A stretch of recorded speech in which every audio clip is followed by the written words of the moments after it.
Yo, kamusta mga paps? Welcome to the Fantasy Basketball PH podcast. Of course, this is your Filipino brand of fantasy basketball. At tayo ang numero unong basketball pantasya ng bayan. And ito ang ating ikalawang um, part ng ating series for NBA Finals. So this is a two-part series kung saan tatalakayin natin yung dalawang angulo for Boston Celtics and the Dallas Mavericks. And for this specific episode, we are going to talk about the 10 reasons why the Dallas Mavericks will beat the Boston Celtics in the NBA Finals. Ayan. At syempre, itong two-part series na to ay sponsored and in partnership with Daily Fantasy. So if you haven't checked Daily Fantasy, punta lang kayo dun sa site playdailyfantasy.com. Napakadali lang maglaro nito. Kung dati ka nang nagpa-fantasy basketball, practically the same pero with a twist at meron pang something cool na feature. So ano 'yon? Mamaya ipapakita natin. And then the moment that you go to the website and register, use promo code FBPH. So again, Daily Fantasy makes sports much as real and amazing. Salamat, Play Daily Fantasy. Okay, umpisahan natin yung isa sa mga rason kung bakit sa palagay ko manana kayang talunin ng Dallas Mavericks ang Boston Celtics. Ito ay dahil sa kanilang rookie, ang young stud na si Derek Lively. So he's been playing almost like a vet for the Dallas Mavericks. I call him Mr. Efficiency or Mr. Plus or Minus. Pero uh, feeling ko ang mas ma-highlight natin kay Derek Lively is uh, yung adjustment na ginawa niya despite being a rookie. Started off playing against Ivica Zubac, then against Chet Holmgren, until Rudy Gobert and Karl Anthony Towns and Nasrid as well. So itong si Derek Lively kahit coming off the bench in comparison to Daniel Gafford, mas agile siya and then also may kakayahan siya to actually facilitate as a big man. So napakalaking advantage nun para sa Dallas Mavericks. Especially kakakuha lang nila si Lively in the rookie draft. So his ability to protect the rim, his ability to get those lob shots from Luka Doncic and Kyrie Irving, malaki ang gagampanan against these Boston Celtics. I understand na hihilahin talaga ng bigs ng Boston Celtics, ang bigs ng Dallas Mavericks, pero I think Derek Lively kayang sabayan yon kahit papano. It just so happen na nung unang beses hindi pala una, pangalawang beses na nagkatapat ang Dallas at ang Boston during the regular season, itong si Derek Lively didn't play a lot.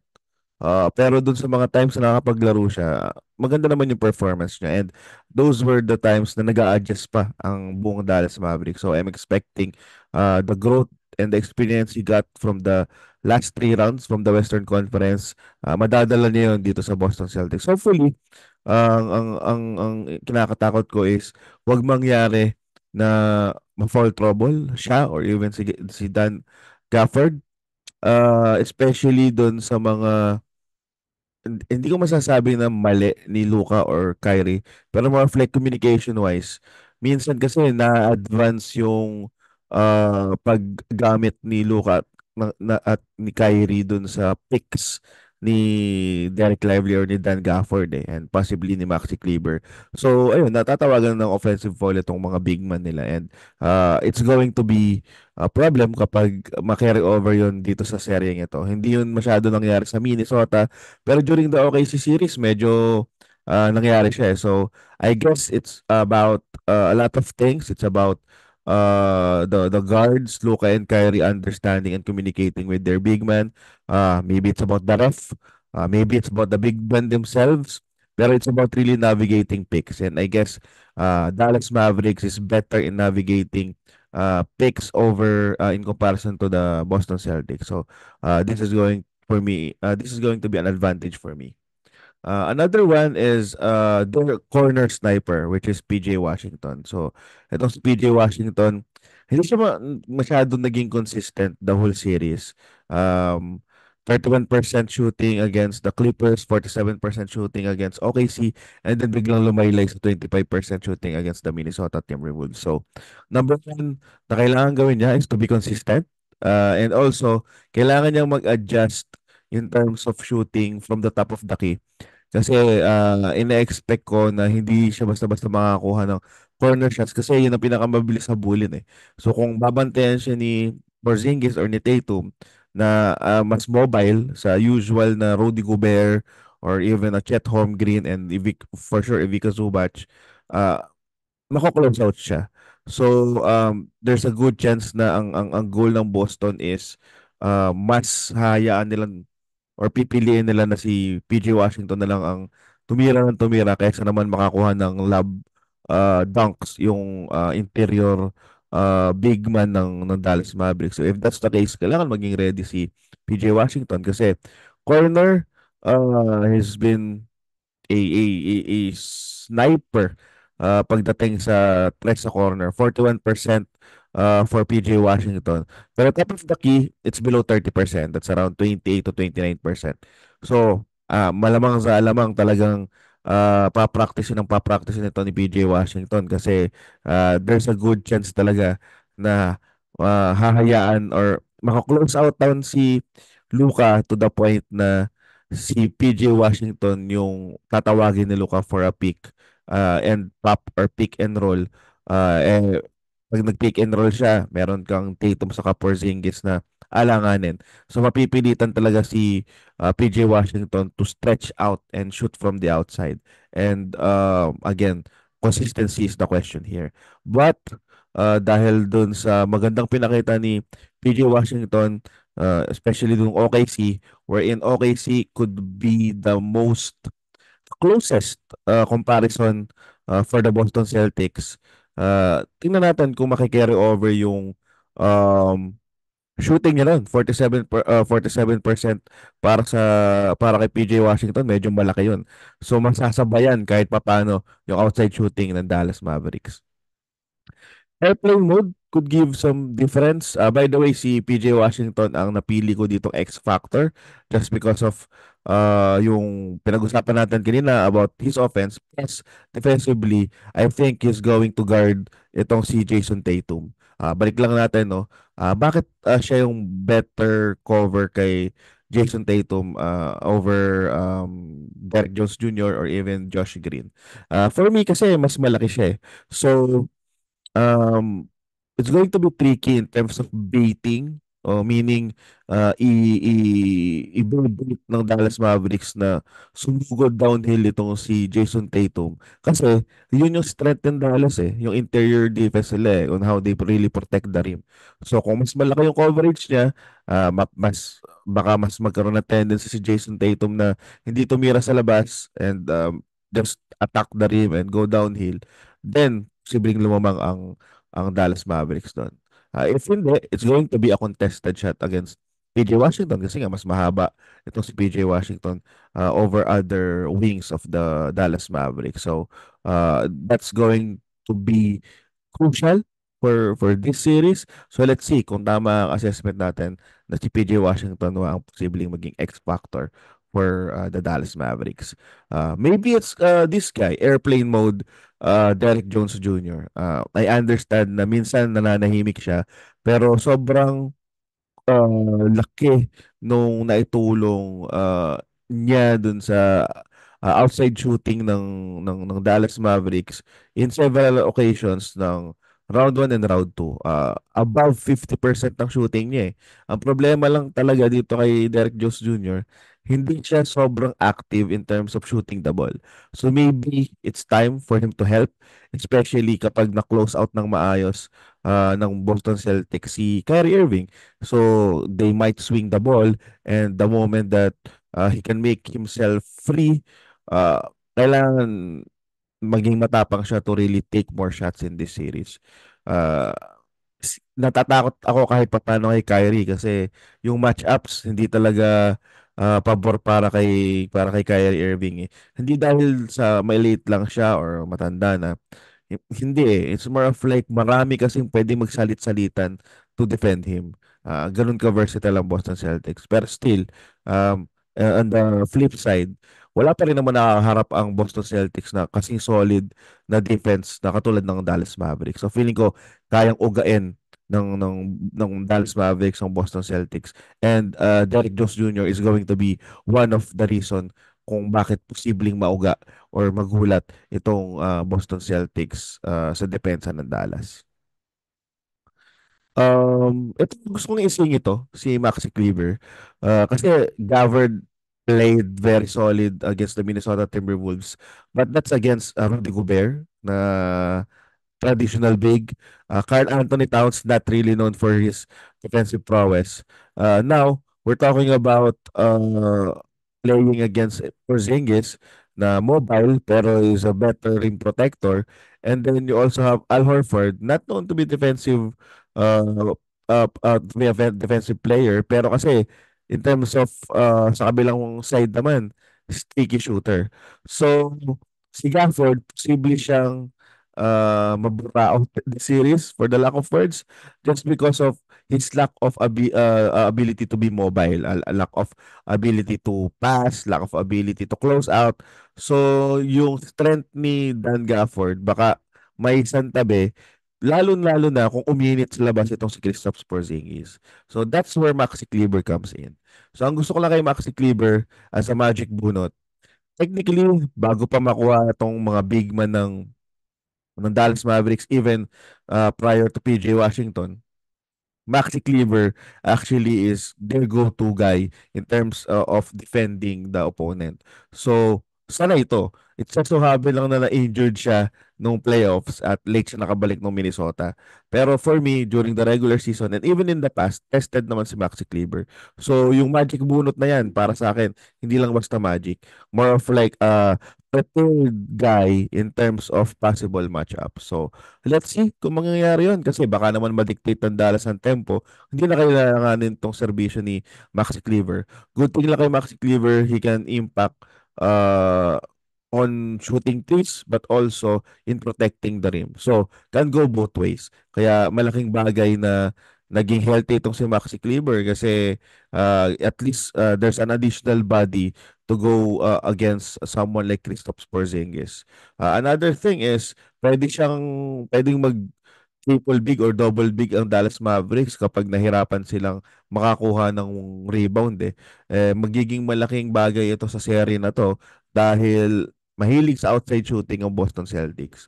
So, yung 50-50 ball saka yung rebounding is going to be crucial. Plus, um, itong Boston Celtics may tendency minsan na mag-overshoot o kaya malasin. Kailangan mag-capitalize ng Dallas Mavericks and rebounding is the best way to do it. Siyempre, hindi natin makakalimutan, Uncle Drew. I guess na-revitalize na niya at nakabawi na itong si Uncle Drew sa kabila ng mga bash at ng mga negative feedback sa kanya in the past seasons, no? Even this season, to start off, hindi pa rin nawawala. Yung palang paglipat niya sa Dallas Mavericks, talagang nakondena na yun o yung mga off-court issues niya, and then specifically for Boston, hindi din naging maganda yung paghihiwalay nila. So, we are expecting a lot and loud boos against the Boston Celtics paglaro nila ng Game 1 and Game 2. So with that said, it's going to be crucial for Uncle Drew to really show na siya si Uncle Drew wherein composed at mature enough na hindi mauuga naman nung six man ng Boston Celtics which is the fans. And then aside from that, feeling ko dahil sobrang magiging mahirap itong serye na to para kay Kyrie Irving. Kailangan niya talagang laging naka-A-game. Kung makover siya ng maayos, katulad nung ginawa niya nung OKC series, kailangan may provide siyang additional value in the defense or in facilitating just to really help out itong si Luka Doncic. Uh, ang nakita ko talagang main maturity ni Kyrie Irving is yung ability niya to embrace the role of a Robin. Not only a regular Robin but a sidekick na alam kung kailan niya kailangan kunin ng bola o kailan niya ibibigay yung bola kay Luka Doncic. So malaking bagay 'yon para dito kay Kyrie Irving. He's an efficient player pero again, this one is going to be challenging. Kaya naman, I guess it's just a matter of like really navigating screens. Pero posible kasi siyang huntingin no ni lalo-lalo na ni Jaylen Brown. So it's going to be challenging for Kyrie Irving. Hopefully he's ready, kayang dalhin ng kanyang katawan. Hindi rin, sinasabi niya sa interview, hindi siya daw yung pinakabata sa lahat ng mga OGs, no? So, still, medyo aging na rin to si Kyrie Irving, and mas malaki at mas athletic ito si Jaylen Brown. There's some backstory about it na before, pero tingnan natin kung gaano kadalas huntingin ni Jaylen Brown itong si Uncle Drew. Okay, so kanina nabanggit ko nga napakadali lang na maglaro ng daily fantasy. So it's as easy as these three steps. So una, you select a match. As you can see, kailangan talagang piliin yung match. So, lalo na kung hindi playoffs. So malamang maraming games dito. So for this one, iisa lang naman ang games. Dallas Mavericks versus Boston Celtics. So kapag napili mo na yon, pwede ka na mag-join ng contest. Yung contest naman sa daily fantasy, iba-iba yan. Merong pang beginners, merong pang experts, at meron pang kalahatan. So you have to choose a specific contest, and then after that is just about you creating a team. So kung Dallas Mavericks fan ka, for sure ang pwede mo maging leans for game 1 is to choose a lot of Dallas Maverick, especially Luka Doncic, no. Hindi na question 'yan. So like for example for this one, as you can see here, pinili kong captain si Luka Doncic dun sa aking fantasy team. And then vice captain ko si Kyrie Irving. Assuming that I am a very hardcore Dallas Mavericks fan. Pero syempre, there are several ways to attack this. I'm just showing you a sample wherein si Kyrie saka si Luka yung aking mga main man. And then dahil medyo maganda talaga yung performance ni Luka, he's providing 52.25 fantasy score here. Tapos siya pa yung gagawin mo captain, so madodoble yan. So lalaman ka talaga. Kaso in on the flip side, mahal naman itong si Luka. I think for this one is more than 30 plus credits para magamit mo siya. So katulad na itong setup na nakikita nyo, napasama sa lineup ko itong si Oshae Brissett na hindi naman masyado naglalaro kasi medyo marami akong napili dito na mahal in terms of credits para mapili ko doon sa aking team. And that's the beauty of playing fantasy kasi from the word itself, fantasy, malalaro mo talaga yung mga kombinasyon. Ikaw yung magde-decide kung ano yung sa palagay mo okay na team. So ayan, doon sa mga Dallas Mavericks fan dyan, for sure hindi kayo mawawala ng luka sa lineup nyo pag naglaro na kayo ng Daily Fantasy. And the link will be provided in our post in YouTube, Spotify, Twitter, and Facebook. So, bago tayo mag-move forward sa iba pang mga aspeto, ito importante sa akin na magbigay ng props kay Jason Kidd kasi I have been critical of him for quite some time. Sa palagay ko, na-redeem niya yung sarili niya this season, from round 1 to round 3 ng Western Conference. Maybe medyo laylay lang ng konti yung matchup nila ng Coach of the Year against the OKC. Pero still, sila naman yung nanalo doon. Ang point ko lang dito, yung adjustment and yung growth na ginagawa ni Jason Kidd, para sa akin, hindi ko in-expect na ganito yung magagawang impact ni Jason Kidd at ang kanyang coaching staff dito sa Dallas Mavericks. So, this time, tingnan natin kung ano yung magiging linya. It's going to be his pick and roll against Mazula's pick and pop. So, etong si Jason Kidd, nagawa na niyang ma-outshine yung mga coaches sa West. Actually, not just West in general, it's the top 4 teams of the Western Conference. So that's not easy to do. So, I'm giving an advantage for Jason Kidd kasi he's a champion as a player, as a coach, hindi pa, pero mas experience siya as a coach. Ito kasi si Joe Mazzulla doesn't have a lot of head coaching experience over Jason Kidd. Plus, I think this is going to be his first stint in the finals stage as a head coach of the Boston Celtics. So, Nung nakaraan against the Golden State Warriors, hindi siya pinalad. Pero yun nga medyo limited So mas lamang yung experience ni Jason Kidd. So let's see how Joe Mazzulla fare this time. I think ang disadvantage of being the number one team is the expectation. So yung pressure na mapupunta kay Joe Mazzulla at sa buong Boston Celtics is also something that we should watch. Kasi dalawang flip of the coin yan it's either you actually have the guts and heart of a champion o kaya ma-overwhelm ka doon sa expectation. Kasi when you're on top, lahat talaga ng tao nakatingin sa'yo. Gusto ko din bigyan ng props itong sulit bench ng Dallas Mavericks. So bakit ko siya tinawag na sulit na bench? Kasi in just a couple of minutes, talaga nagpo-provide ng value itong dalawang to. Ito si Jaden Hardy saka si Josh Green. And nabanggit ko ngayon nga kanina, si Green, nung time na hindi pa nabibigyan ng playing time itong si Derrick Jones Jr. Against the Boston Celtics. Plus, hindi din masyado naglaro nun si Derek Lively. Um, tapos PJ Washington, alam ko hindi din madami yung minutes. So during that game, nababa ditong si Green. So on my mind, I'm thinking na this is an advantage for the Dallas Mavericks kasi mas playable si Green saka si Hardy over Pritchard and Hauser just because shooters lang talaga yung dalawang yon. And what if magbabad talaga kay Lucas ka kay Kyrie itong si Jason Kidd. So, itong si Jason Kidd saka si Kyrie is gonna hunt Pritchard and Hauser. And mapipilitan ng Boston to really bench them. So, in comparison to Green and Hardy, especially Green, he has the ability to defend So, pwede siyang parang magic bunot na mag-ala Nesmith, di ba? So, at least in those times, like for example, bago matapos ang first quarter o kaya umpisa ng second quarter, the energy will still be there. Yung defense andun pa din. Plus, mare-retain yung ability to shoot from the outside. Either si Kyrie or si Luka yung maiwan or maybe magsabay sila ni Jaden Hardy. So, magmamatter yun, yung couple of minutes na yun. Kasi if this game is going to be close, that's something that could be a reason for a win or a lose. So, bench is going to be crucial and I think bibigyan ko ng konting lean ang bench ng Dallas Mavericks. Again, if madominate to ng Boston Celtics, posible na eventually mabibigyan talaga ng playing time si Richard sa si Hauser just because of their ability to shoot. But then again, I'm expecting this series to be closer than usual na nagro-roam lang ang Boston Celtics against their opponents.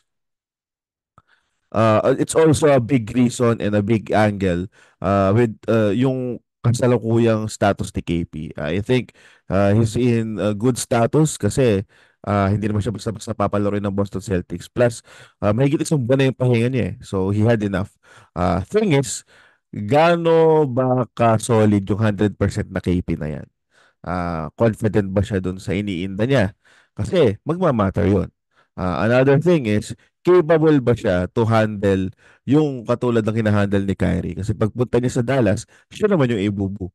So may iniinda ka na injury, pagkatapos inexperienced din ito si Kristaps Porzingis sa big stage. So for me, there's still a gray area there. I understand that European players are built different, pero NBA Finals is also built different. So let's see if it's something that magmatter kay Kristaps Porzingis. Hindi ko masyado nililin yan kasi professional itong si KP Thing is, hindi natin masasabi. 'Di ba? Maybe hindi halata sa katawan pero sa shooting mahalata. Second to the last point for me, as good as the Boston Celtics is, super scoring, ang daming shooters, number one in the league, possibly the best team since KD in the Golden State Warriors years. Hindi pa rin bulletproof ang Boston Celtics to actually just win it all. There's a chance, kasi ang lakas nga nila, pero hindi pa rin sila bulletproof. Remember, Miami and the Cleveland Cavaliers was able to capitalize nung medyo pumalya sila. So it's a learning game for the Dallas Mavericks kasi I think they are better than Miami and Cavs. Especially walang ano yun, walang Donovan Mitchell saka walang Jimmy Butler. Pagkatapos nadikitan pa ng Indiana tong Boston Celtics. It just showed several lapses for the Boston Celtics. They have tendencies to just stand around, maghintay na lang ng pasa, isolate lang kay Jalen Brown or Jason Tatum, naghihintay ng kick out. So, yung mga ganong pagkakataon, dapat makapitalize ng Dallas Mavericks yun. Another thing na napansin ko dito sa Boston Celtics, lahat sila halos star eh. A star on their own rights, 'di ba? Drew Holiday was a star. Al Horford was once a star. Derek White was one of the main man ng San Antonio Spurs. Uh, Thing is, they are elusive in some level, but at some point, may mga tendencies pa rin sila na hindi nila basta-basta maipapagbag. Wherein, in comparison to the Dallas, na yung role player nila ay role player talaga, yung instinct ba or yung usual na sipag ng extra effort, probably hindi ganun yung level nitong mga players ng Boston Celtics kasi nga this is new to them. I'm not questioning na hindi nila nagawa yun kasi kaya nga ang ganda ng standing nila eh kasi nagagawa nila yun eh. Ang tanong ko lang, can they do it again in this setup? Kasi ibang-ibang monster ang setup ng isang playoff series. So, that's still a question. For me, since may mga evidences tayo, lalo na nung against the Indiana Pacers, pwede natin itanong kay TJ McConnell sa kay Andrew Nembhard wherein na-manipulate din nila na maayos yung depensa ng Boston Celtics. So, with that said, I think Luka is and Kyrie is capable to do that as well. So, that gives me hope that against all odds, itong underdog na Dallas Mavericks can actually win against the Boston Celtics. Excuse me. Last one. Siyempre, hindi pwedeng mong matapos yung ating episode na hindi natin pag-uusapan si Luka Doncic. Masasabi ko lang kay Luka, well, I guess he's a cold-blooded psycho. Bakit ko nasabi yun? Psycho kasi pag tinitingnan mo yung gigil niya, yun yung nakikita ko kay Michael Jordan, kay Kobe, and to some extent kay LeBron. Kasi these amazing players takes basketball personally. To the point na may nakasar lang kay Luka, naggigigilan niya. Ito nga, yung nangyari kay Rudy Gobert. So, pag tinignan mo yung micro expressions ni Luka, hindi lang basta siya hype or energy Galit talaga siya eh. As in, talagang hatred at angst yung nakikita ko. Rat. So, that gives you a player with a killer instinct that is also really good, high IQ. So, paano mo pipigilan yun, no? So, of course, kaya pa rin naman niya i-slow down or pigilan. Pero as what we saw in the last game of the Minnesota Timberwolves, he's a different beast. Marami pumuri sa kanya kasi maganda yung performance sa these playoffs. Pero ito yun eh. He actually has 20 points per game this year. Pagkatapos, yung TO niya mas mataas this year. Mas mababa yung mga defensive stats niya this year. At yung free throw attempt niya mas mababa. Mababa din yung 3-point percentage niya. So imagine that. Siya na yung nagtatap among all players in the playoffs. Pero this isn't his best playoff outing. Ang best playoff outing niya, nag 35 and 10 siya. Pagkatapos almost double figures in terms of free throws attempt. Pagkatapos napakataas ng field goal percentage from the outside. So that's the reason possibly it's because he isn't 100% healthy to start off the round one of the Western Conference. So now, more healthy, he's healthier, plus nakapahinga pa siya ng ilang araw din, almost 10 days ata yung pagitan, di ba? So for me, uh, we could actually expect better performance from Luka Doncic. Kung paano inumpisahan ng Dallas Mavericks yung serie against the Minnesota Timberwolves, that's what I'm expecting from the Dallas Mavericks. Sobrang hyper-focused. Itong si Luka nag-move on na sa pagiging pikunin at mareklamo sa referee. Well, the last time we saw it was game 4 from against the Minnesota Timberwolves. Pero since game 5 ng OKC Thunder, nakita ko na yung difference eh. Well, feeling ko napansin nyo din. So, may mga tao na nagsasabi na mayabang si Luka or whatnot. But for me, it's part of the game. That's why we love him. That's also why we love the likes of Anthony Edwards, the likes of Michael Jordan, or even the Kobe Bryant. Uh, uh, Feeling ko yung batikos na nakukuha ni Luka is dahil dun sa pagkakapareho niya kay James Harden na nakaangkla yung pambabash dahil sa defensive capability. And personally, I would agree na hindi sila gifted in terms of really being a good defender. Pero kasi yung may fine line and may pwede nating i-elaborate when we say a good defender eh. Kasi si Luka is a really high IQ and can read defense. At nagawa niya yon in this playoffs, napaka-solid ang depensa niya. Pero kasi the way he defend is he just puts himself by filling the gaps or the holes in the defense. So meaning he just make the opponent uncomfortable pero not necessarily mean na makakakuha siya ng steal, makakakuha siya ng block. Alam lang niya na kailangan makover yon. He knows the basic foundation of how to really defend good players. Sliding his feet rather, showing his hands, unahan niya dun sa station na ina-expect niyang puntahan nung offensive player. So nagagawa naman niya lahat 'yon. Pero of course, dahil doon sa offensive load niya at hindi naman talaga 'yun ang laro niya, I guess he's decent enough. Thing is, it's going to be against the Boston Celtics. So let's see. Feeling ko masyado lang kasi kaya gusto kong i-point out 'yun, masyadong na degrade yung kakayahan ni Luka na feeling talang tao totally hindi na talaga siya dumidepensa. Pero I mean, you have to watch the film kasi there are several instances wherein siya talaga yung nagro-rotate. He's doing the Jaden McDaniels job without being long and without being athletic.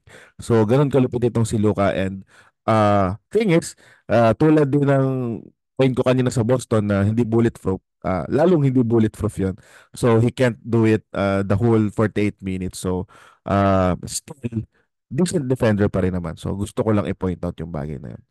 Sa palagay ko itong serye na to, ititreat ng Boston Celtics si Luka ala Jokic wherein mamimili sila.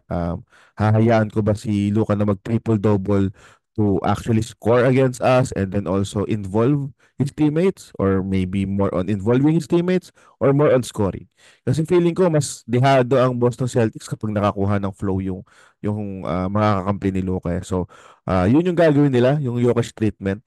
Pero katulad ni Jokic, since high IQ player itong si Luka, understands how it works and also he progresses and evolves. So, game 1, may gawin ka kay Luka, game 2, kaya niyang i-adjust. Actually, minsan impromptu eh. Habang nangyayari yun sa actual na play, nai-adjust niya. So, that's how good Luka is. And I also think he's the best player in this series. Actually, in the playoffs, I can say that he was the best player during the playoffs just because hindi kagandaan yung performance ni Nikola Jokic. I still think Nikola Jokic is the number one player in the league, not only in reality but also in fantasy. Pero so far, Luka has been proving na he's hard number two behind Jokic. And this could be a clincher for Luka in his career lalo na kung against the odds, against history na nabanggit ko dun sa first episode natin, against the Dallas Mavericks, napakababa nung chance nila against a very, very good team of Boston Celtics. Kapag nagawang manalo ni Luka, this is going to be a legacy and possibly one of the next hindi ko na masabi, hindi ako makapagbigay ng number kasi for me, bata pa si Luka and yung potential niya is as of the moment is goated. There's a good chance na siya talaga yung sumunod sa yapak. So kung sakaling ito na yung umpisa, malamang magdedire-diretso na yan. Uh, I'm hedging my bets on the Dallas Mavericks just because of Luka Doncic and him being the best player in a team na although Boston Celtics is a better team, ito namang Dallas Mavericks ni Luka isn't that far. It's still a good team, 'di ba? So, I'd rather choose a good team with the best player. So, as a perspective of Mavs beating the Boston Celtics, so I'm saying there's a very, very good chance that the Dallas Mavericks can carry over yung pinakita nila dito sa Eastern Conference. Naiintindihan ko na it's about matchups and Boston Celtics is Boston Celtics matchup wise Yamado talaga sila against the Dallas Mavericks. Pero Dallas Mavericks, nasanay na sila tuwing on the road to the point na halos wala nang value yung home game. Nakita natin yun sa Minnesota, nakita natin yun every time na natatalo ang Dallas Mavericks in game ones.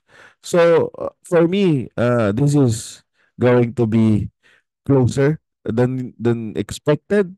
And whenever we talk about closing games, then dun aangat at dun magkakaroon ng malaking value si Luka Doncic and even itong si Kyrie Irving. So those are the reasons why I think the Dallas Mavericks can actually beat the Boston Celtics. So ayan, shout out sa mga Dallas Mavericks fans dyan. Okay, mga paps, I hope nagustuhan nyo yung dalawang episodes natin about the upcoming NBA Finals, perspective about the Dallas Mavericks, and also perspective about the Boston Celtics. So if you have any questions, comment nyo lang. And then also, if you hindi nyo pa na-follow yung ating page, Fantasy Basketball PH, available din tayo sa Spotify, sa YouTube, at sa Twitter. Check nyo lang, NBA Fantasy Papi. And then, of course, every Monday, mapapanood nyo yung ating episode sa Radyo Dos Sports 819 kilohertz AM. Ayan na, sabay-sabay tayo maghintay bukas sa Game 1 ng NBA Finals. Pahipahinga muna tayo ngayon. At maraming salamat sa panonood mga paps. Takits ulit. Bye-bye!